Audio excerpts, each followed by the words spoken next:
Customerland is a podcast about customers, how to get more of them, how to keep them, what makes them tick. We talk to the experts, the technologies, and occasionally actual people, customers, to find out what they're all about. So if you're a CX pro, a loyalty marketer, a brand owner, an agency planner, if you're a CRM and personalization geek, if you're a customer service, CSAT, NPS nerd, you finally have a home.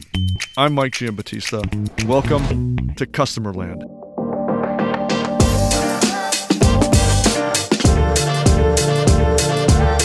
Thanks for having me on. I'm really looking forward to the conversation. I'll start with the foundations. We're an independent consultancy based in King's Cross, work around the world. Broadly, we exist to help create customer-led success. Our version of that is we call creating customer pioneers. So trying to help organizations that really want to trailblaze on behalf of customers. And I suppose the reason we do it is because lots of organizations say they want to do it. It's very easy to say, but it's very hard to do. And it's hard to do because organizations, like people, all naturally see the world from the inside out. We're just closer to our own culture, beliefs in businesses. You're closer to your own colleagues than you are to your colleagues and processes and regulations than you are to your customers. And even if you think you're very close to your customers, you're often not as close as you think you are. So we work on customer strategy, customer experience, cultural work, organizations of all shapes and sizes. And I've been here 8 years. Before that, I was at HSBC, so looked after customer experience globally there, launched our first mobile app, which is a whole other story we might talk about later on, but started out stamping checks, and before that was on a market stall in Essex in England, selling haberdashery to mainly older ladies who wanted to buy things for knitting. So that's who I am. So a perfectly linear path to your current position. I think when I was 14 on the market stall, I thought, I know exactly where I'm going to end up here. I think it's one of those careers where I've almost my career is essentially based on me doing things I always said I was never going to do. So I never thought I'd work in a bank. I never thought I'd work in head office because it looked grey and boring. I never thought I'd work globally because they looked like they were so detached from everything else. Absolutely hated consultants. I was never going to be a consultant. They were all coming with backpacks, big PowerPoint presentations with triangles, gave me answers to questions I didn't have. Ended up being a consultant. So my career is one of absolute mistake and luck, but somehow it all ties together in making things better for customers, I think. Well, this will be really interesting to talk to you next year and find out what other things you don't want to do and where you end up. No, Mike, I really don't want to be a millionaire. That's what I really Let's just put it out there. That would be terrible. Yeah. John Sills does not want to be a millionaire. You heard it right here. So the human experience, first you win on the title, how to make life better for customers and create more successful organization. In our role here, we talk to a lot of CX people, CX technology providers, customer experience professionals within brands, trying to work out all that, consultants, and everybody in between. So I get the privilege of hearing all these diverse viewpoints on all the problems involved in executing good customer experiences. There's no universality, no common, very little, I should say, in terms of what the key problems are. So as somebody who was brave enough to write a book about it and come out with a point of view that is actually quite solid, I want to know what you think. That's not even a fair question, but I'll just ask it anyway. Is there any kind of a silver bullet, golden ticket to creating great human experiences? I mean, like you say, it's not really a fair question, but no, I think because in a way, my temptation is to say there is. If I'm being very theoretical about this, I think there is a silver bullet that's very easy to do. But I know that when I overlay my reality of working with organizations for so many years, how hard it is to do it. I think for people that haven't read the book, essentially the premise is that over the last 20 years, we've had all this amazing technology that's come into our lives for organizations to use to help make customer experiences better. And we can all now do more things in more ways more quickly than ever before. But I was actually on a steam train with my son about 5 years ago, and we were a beautiful old steam train, big oak, big leather seats you could sit back into, oak panel table you could spread your food out on, and person coming down the middle of the aisle handing out home baked food, and he said to me, "Oh, Daddy, is this what it's like when you get the train into London every day?" And I kind of had to laugh. So I got, "No, this is nothing like it. This is kind of glamorous." And it was that got me thinking, with all this new technology we've had, what real progress looks like is that you make things better, you make things more efficient, but you keep the level of quality at least the same. And for all this new technology we've had, it feels like we've really, really focused on the functional experience and improving the functional experience, but we've lost sight of that emotional human experience. And so it's a long way around to answer your question, but I think the silver bullet is like, be more human. Like, if in doubt, be human. We all spend all of our lives learning how to be a human, how to socially interact with other people, how to be empathetic. Like, Mike, if you and I were sat in a pub now and you gave me some bad news, I know how to respond to that bad news. But somehow when we speak to organizations, that just gets shut down because people are hidden behind their processes. So in some respects, the silver bullet is quite simple. It's to roll back from all of this stuff we've put in the way of being human and just be human, whether that's a real human or build humanity into your product. But it's much easier to say that than it is to do it as organizations, because we're so ingrained now in the way that we work. Well, I know you get paid lots of money to help organizations figure out those very equations, but it reminds me of an organization here in the States. It's a nonprofit. I can't even remember the name of it, but their mantra is the answer to every question is empathy, which I think is brilliant. Yeah. It's essentially saying what you're saying in another set of words. Working that out institutionally across big organizations is a whole nother thing, but without getting too deep into the weeds of what you really get paid for, but maybe on a level that we can talk about here, what are some of the ways that an organization can start, I'll just say, rehumanizing themselves for the sake of their customer relationships? Yeah, I think the first way is to really reconnect with what matters to your customers. So in the book, I talk about these 3 myths, and one of them is the myth of customer feedback. And the myth here is that we've never had more customer data coming into organizations than we have right now. We're deluged, organizations are deluged with information. And that means as customers, we're all living in this kind of epidemic of feedback surveys, like you can't have any experience without being asked your opinion on it. But the problem with this, and the reason it's a myth, is that this feedback, this deluge of feedback coming in, it convinces leaders that they're close to really what matters to customers. But they're not. They're only close to customers' opinions of their business. And that's a very subtle but very significant difference. Now, what's happened is leaders have taken all of this data comes in, and it's often presented on PDFs and PowerPoints, and they look at averages, and they take that as what matters to their customers. They take that as the things they need to focus on. And what they've stopped doing as a result of that is going out and spending real time with real people, going to visit customers in their houses, going shopping with customers, going to work on the front line, being on the end of the phone, speaking to customers directly, not when it's about a complaint or when something's gone wrong, really immersing in your customers' lives. And this is partly driven by the detachment we've seen between, say, leadership and executive pay and most customers. So the lifestyle is very different. We had a project a few years ago here in the UK, and one of the senior managers in a bank just couldn't understand how someone wasn't able to save up £30,000 for a mortgage, just couldn't understand it, until we got him to go and meet a few people who were real people in real places, and then he very quickly understood. So for me, the very first thing that organizations have to do is really reconnect with what matters to their customers. And for us, that's a thing called immersion. That is taking yourself out of your business, getting really, really stuck into real life, surrounding yourself by people that can help remind you of what really matters, getting up to the thick end of the wedge, as we call it, then work out how you can be most useful to those people. That would be the number one thing I'd recommend leaders in organizations do. And frankly, if you're not doing that, what else are you doing with your time that's more important? Well, good point. I would imagine that different organizations require different methods of achieving that. Immersion. Yeah. You can't just kind of overlay a process onto every single organization, because there are probably significant cultural differences you're dealing with there, and willingnesses. Yeah. So what's the starting point? You basically just, I know that you wouldn't use a PowerPoint, but if the first part of the conversation is reconnecting with what's important to your customers, or just understanding and listening to them, what methods would you recommend to a enterprise level organization? Yeah, it'd probably be 3 things I'd recommend in order. The first is to use all of the information and resources you've already got available. I talked about a lot of the data coming in, but when you're a leader of an organization, you've got all your frontline team that are right there that are speaking to your customers every day.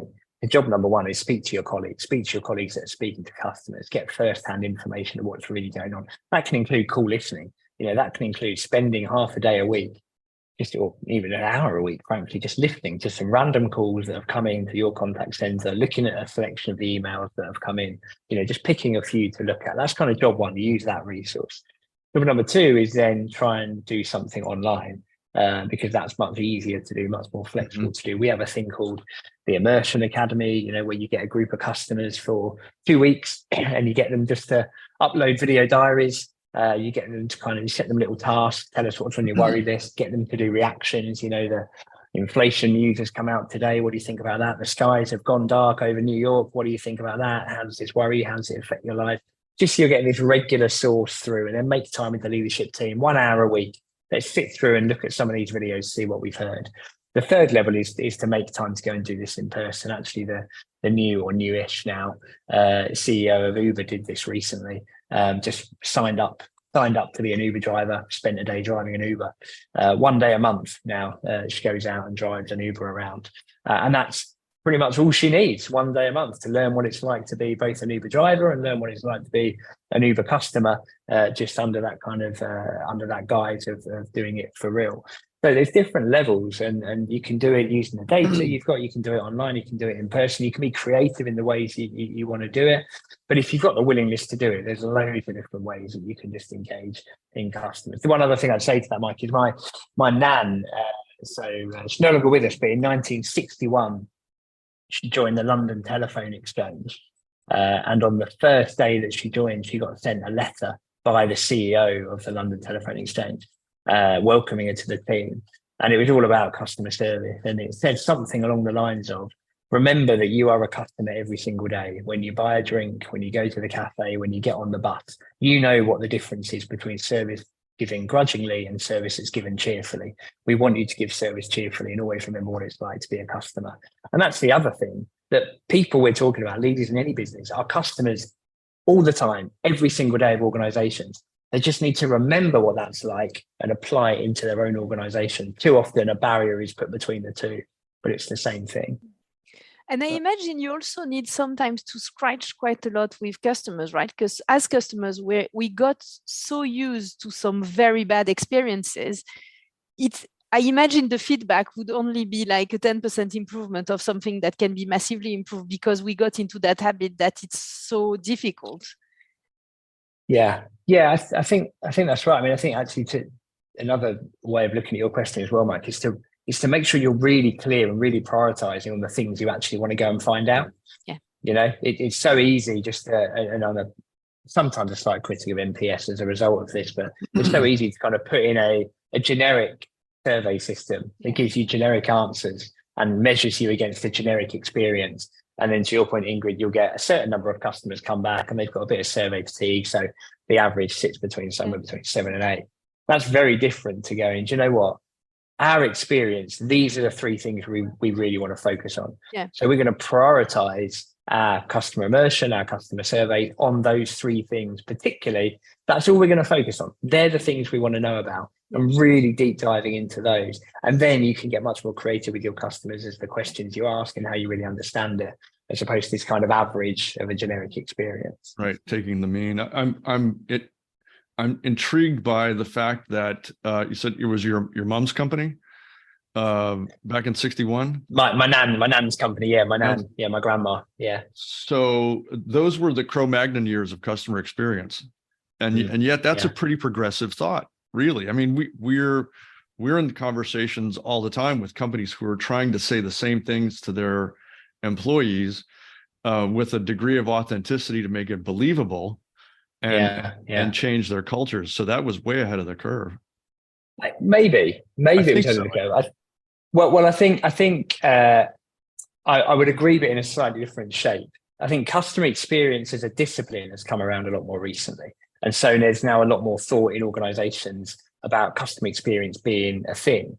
I think you could argue, though, that customer experience has only had to become a thing because organizations have lost sight that customers are the things that matter. I and would that agree they've lost sight of the things that, and actually another family reference I found out recently, literally a few weeks ago, that one of my granddad's cousins, something like that, used to own a shop about 50 meters from where I'm currently sat in King's Cross in the office here. I found out he owned a shop in Islington in London.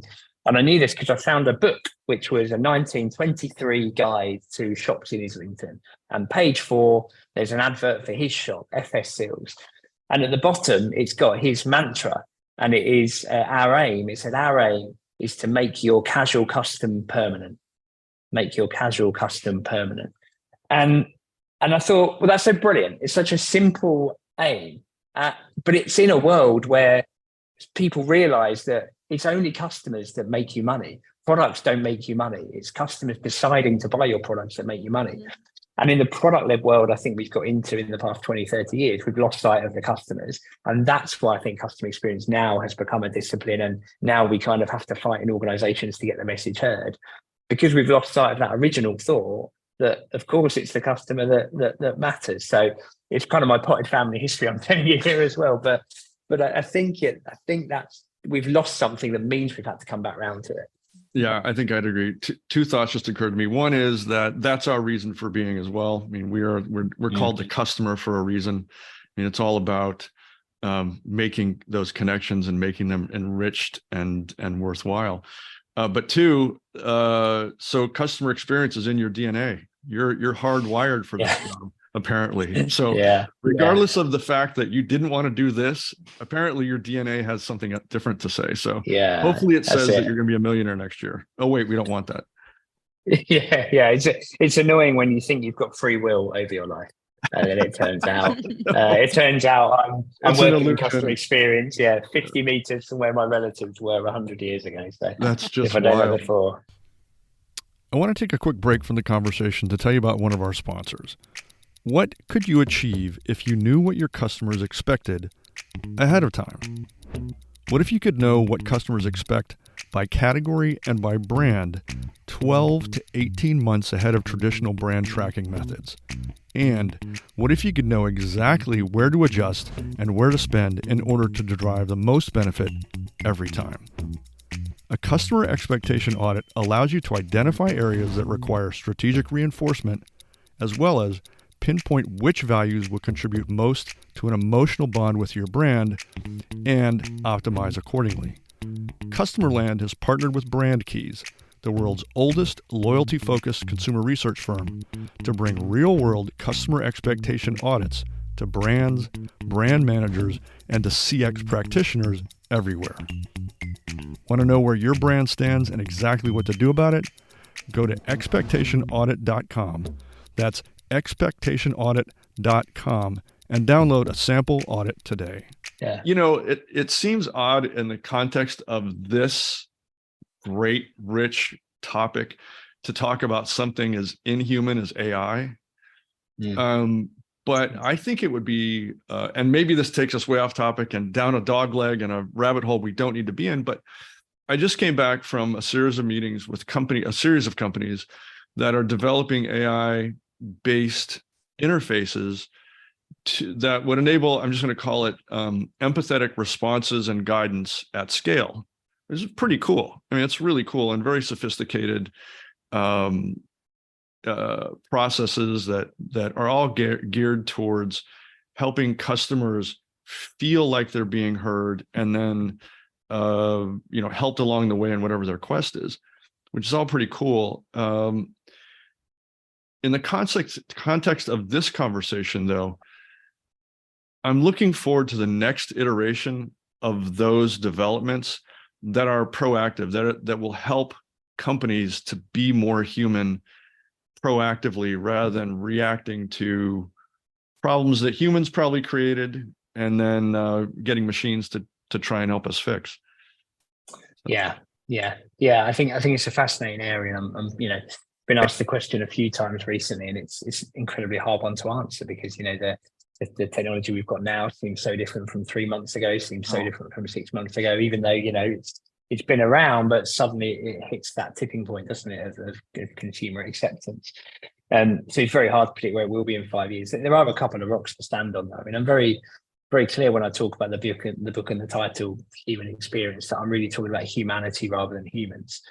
And that humanity can be delivered through machines, through digital experiences. It doesn't have to always be a human. And so I think that the benefits that AI and some of the tools are going to have will be exponential in terms of helping people get stuff done, helping people make better decisions, but also helping colleagues give better answers to customers. And it's actually that third area I think I'm most interested in, because I've still got this belief, and I think one of the rocks to stand on is, and it sounds quite reductive to say, but I think people will always want to shout at a person. People will always want to express some emotion at a person, particularly if something's gone wrong.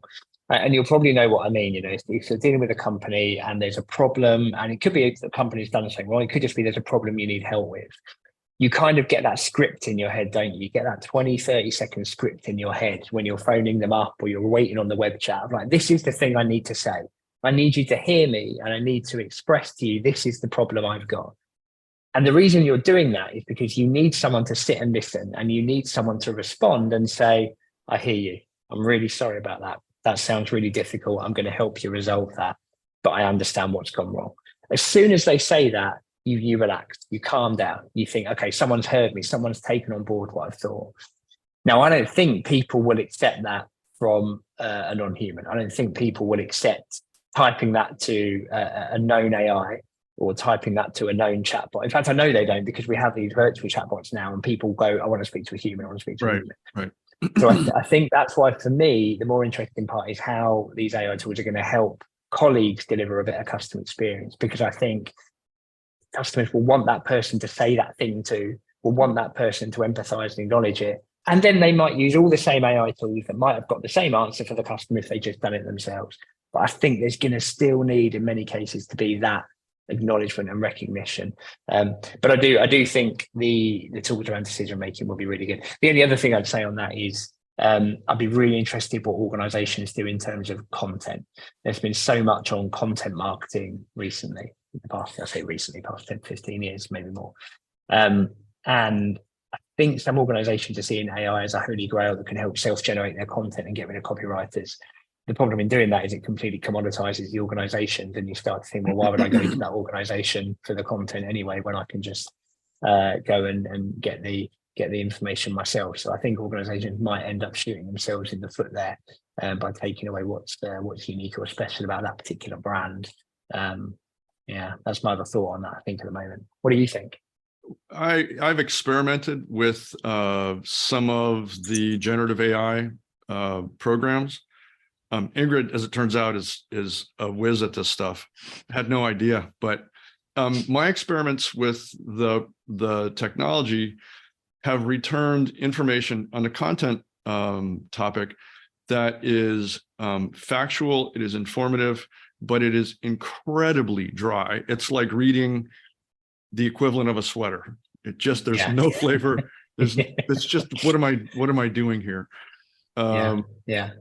And I'm sure that'll improve, but the human element will always be there. And I think there's a raging debate in content creators and copywriters in particular about, like, are we all about to lose our jobs? And I don't think the answer is yes. I strongly believe that if you're adept enough at using these tools, you can make your output even bigger and better. But, and I agree with you, Mike. I think the issue is we went from like the human does everything to we're going to outsource everything to those machines, where actually the optimal is that in between, where as a human, you have to put a lot of effort in, as you would when you brief a creative agency, right? And like that prompt writing needs to be like very thought through based on your strategy, what you want, what you need, the channels and all of that. And then you get an output that is a very good draft, but you're not gonna, the machine will never know what you want. So I think we've been taking a shortcut, and now we're moving back to actually working alongside the tools to actually get what we need. And that's where probably the smart collaboration is going to happen. Yeah, I think that's really interesting. I think there'd be a separation between design and delivery as well. Yeah, I think a lot of AI tools could absolutely help deliver fantastic customer experiences, but I think they're still going to need humans there to design the experiences in the first place, to spot the opportunities. got the opportunity of understanding what's really mattering to customers, designing what's needed, then using those AI tools. Funny enough, Evernote, I use Evernote and I have a lot of notes on there, a kind of note keeping system. And the other day it flagged up and it said, we've got our new AI cleanup tool. Would you like to use it? And it will help sort your notes a bit better. So I clicked yes and waited for about 2 minutes. And then it finished. And all it did was change all my spellings to American from English. So all the U's got taken out of color and behavior. And it ruined everything. Oh, no. Everything went. That was all it did. Okay, that's brilliant. That's one thing to watch out for. I need to know what nationality my AI is. And that feedback back to the home office. That's hilarious. I was really intrigued. I read one of your, I read a handful of your recent articles, but one in particular about your experience with Honest Burger. Yeah. And I was waiting for the resolution after reading all of the kind of thought prompts about what has changed for you. Now, I'll put this into my words and you'll do a better job of explaining it, but essentially, to paraphrase badly, your experience changed when the people delivering it changed, which is a really, really, really important concept for people who are trying to execute high quality CX at scale. How do you mitigate that? How do you manage for that? Anyway, I'll let you elaborate on that, but I thought it was a great point. Yeah, thank you. It's really, it was a fascinating experience actually. So yeah, we've got an Honest Burger. I can see it from here, right opposite where we are. So it's a regular lunchroom for us. In fact, if you hit the fire alarm in our office, Honest Burger is our meeting place. So we have a lot of fire drills. But been going there for years and got to know the team there, got to know the manager there, and it was a brilliant experience. The music was fantastic. They had really cool photos all the way around of the team being happy. Loads of plants, loads of the kind of nature around you. And I've got a slightly odd order. I like to order the vegan burger, but I really like bacon. So I say, can I get the vegan burger with bacon? And they were fine with that. And they just went with that like it was completely normal. And so I wrote an article about how much I loved Honest Burgers. And then, about a month later, the manager came over and she went, I'm leaving. And she was going to be going elsewhere. And actually, loads of her team were going with her. So we're quite upset about that. But went and said our goodbyes, had a special lunch. And then, went in a couple of weeks later for the first time. And it had all changed. Like the music was different because I didn't realize it was their playlist, not an Honest Burgers playlist. All the photos had come down because Liz, the manager, had taken the photos and put them up. All the plants had gone because Liz had bought the plants and put them all in. And I put in my normal order and they took it. And then 20 minutes later, they came back up and they said, sorry, the chef just want to check. Did you really mean real bacon on that? I was like, I felt slightly gutted. But yeah, you're exactly right. Because the point was that there was kind of 2 points with these stories, I think. One is, firstly, Honest Burgers deserves a whole load of credit because the original article I was writing was about empowerment and about freedom and about how they empower their teams to create great experiences. And that's really, really important, particularly in hospitality. But the second part of it was absolutely that how much that experience changed. And where is, I think, that balance of kind of consistency? This thing in the book I called structured flexibility. What is the Honest Burger experience on which your team can then build and create their own experience? How much do you want to control versus how much freedom do you want to give? Now, I should say, it's not that the new team were given a bad experience. The food was still great. It was still on time. They were still very pleasant and welcoming. It was just different from before. And I'm sure in time, we go in there enough, they'll get to know us. They'll do the burger right. Maybe I won't like the music as much, but that's okay. You can't always go to a place where you've got the music. But I'm sure in time, funnily enough, the last time I went in there, they started doing things for kids. So if you go in there with kids now, they'll give you a little mat that they can draw on with crayons. But that was never there in the old theme, with the old team. And actually, that's good for me because I've got 2 kids. So that will develop in time. But I think that's the interesting question. It's how do you manage those handovers? Where do you want consistency and where don't you?